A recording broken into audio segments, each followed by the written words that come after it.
Hey guys, what's up? Shadowland's back, and today I wanted to talk about something a little bit new. I want to talk about something that's been going on in my life for a while now, but I'm sure affects a lot of you guys as well. This is the whole PC versus console debate. I've been kind of flip-flopping a lot over the past couple of years, actually quite a long time in general, since back in the GameCube era when I played Smash Bros. Melee, Super Mario Sunshine, Mario Kart Double Dash, all those fantastic games. I loved consoles. I was raised on consoles. However, as soon as I discovered the power of PC Master Race, I decided I would give that a solid shot. I built a very powerful gaming and rendering computer. That's how I got into YouTube and all that stuff. And I really fell in love with PC gaming. Now, I never lost my console side. I simply put it on the shelf for a long time. Because there was a while there where the really only consoles I had were a PS3 that I really never touched because I was too busy playing so many PC games.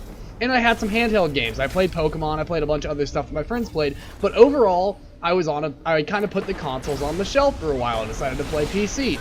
And over the past couple of years, especially because of Destiny, which is the gameplay you're watching now, obviously, I've kind of, well, I put PC gaming on the shelf for a while, and I think I more or less did it to take a break. The only real PC games I was playing were some Pokemon emulators that I couldn't get from my DS, and I played some, oh god, I did play some Fallout 4 on both PC and console. I played some Undertale because that was fun. But other than that, I didn't play a lot of PC games. I quit Commodore Arms for the longest time, and I wouldn't even really, quote, say that I'm back now. I'm just doing YouTube for the game again because it's fun to do YouTube for the game, and I love recording and doing that kind of stuff. But the whole console versus PC debate has been going on in my life for a very long time. That is the point I was trying to get to. So a lot of people typically go with one or the other, and they don't tend to flip-flop a lot. Maybe handheld consoles, but that's very different. Anyone who uses handheld consoles and actual consoles like PS4 and Xbox 360 and game consoles like that will tell you that there's a massive difference being able to play on a TV similar to a PC. So, some pros and cons and kind of what's going for each one. Well, consoles are kind of capturing the market. They are built for video games, they are used explicitly for video games, and not really anything else. The Xbox One, as I like to describe PS4 versus Xbox One is a great media device that also plays games, and PS4 is a great gaming device that also does media. So it's really which one do you want to go with. I think PS4 has better system exclusives. You're looking at Uncharted series, fantastic series, love that game. Super stoked for Uncharted 4 coming out. And then you have Xbox One, which has a few, but they just aren't that great. Titanfall kind of sucked, and Sunset Overdrive was lackluster in my opinion, but they just haven't had such good console releases. However, now we're starting to see a lot more games come to both consoles, come to both Xbox, PS4, and also PC. We're seeing that with a lot of big games coming up recently. We're looking at Overwatch that's doing that. We're looking at Destiny, which may or may not come to PC eventually. There's been debate about that on and off. But a lot of games are coming towards PC, but also having multi-platform releases where they're coming out on lots of different platforms. There's even been talk of Destiny coming out on the Nintendo NX whenever that comes out. There's been talk of that as well, which honestly shocked me because I never figured Nintendo would ever go down that route. But you're looking at something that becomes a more even debate. One thing that's been coming up on news feeds recently is how powerful the Nintendo NX is going to be, how powerful the next PS4 is going to be. Haven't seen a lot of work about the Xbox One. It may be nearing the end of its lifespan already, which is kind of sad, given that it's not really a bad console. It's just the releases for it have been very lackluster, like I've said. But we're looking at these newer releases of PS4 and the Nintendo NX, and you're looking at small gaming computers. You're looking at what really PC gaming has always been. They are modular. One of the biggest things that people have talked about with the Nintendo NX coming out is that it's modular, and we're looking at towards where PS4 is going. They're looking at being able to switch out some components of the PS4, like the hard drive. You've always been able to do that's been around since the Xbox 360 days.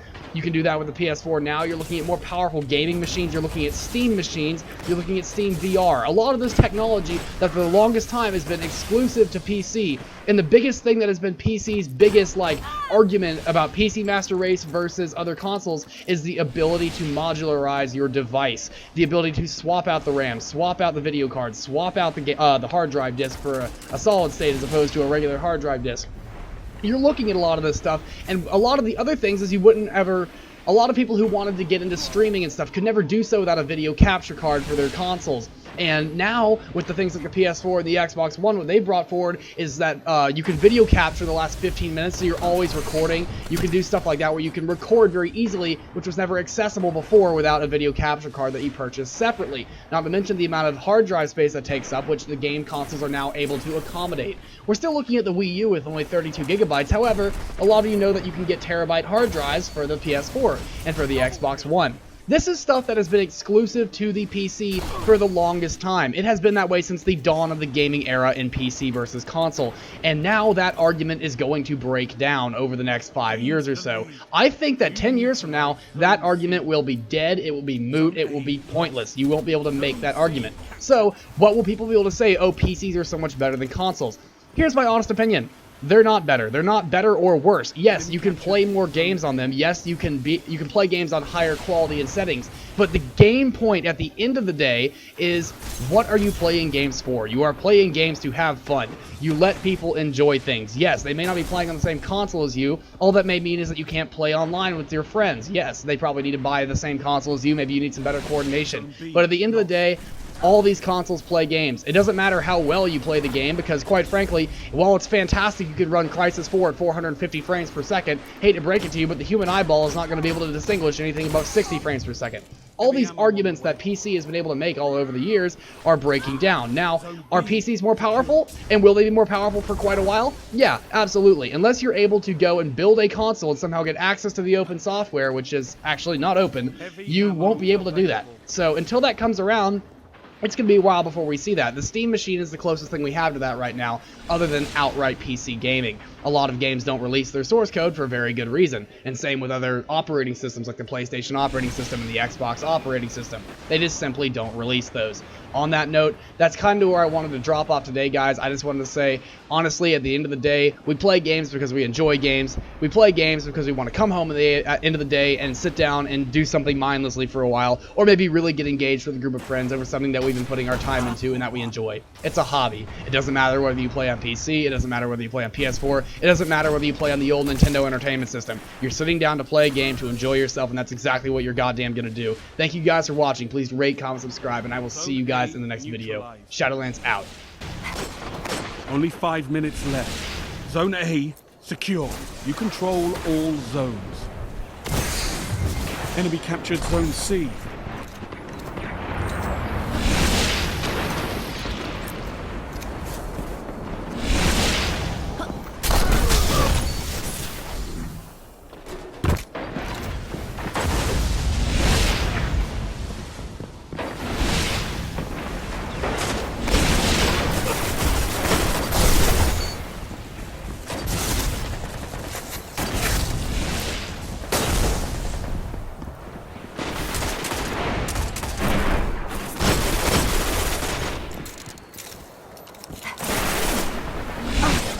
Zone C neutralized.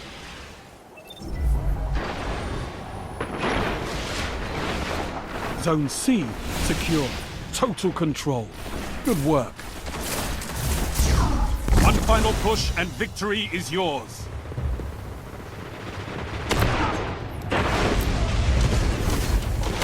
Zone A lost.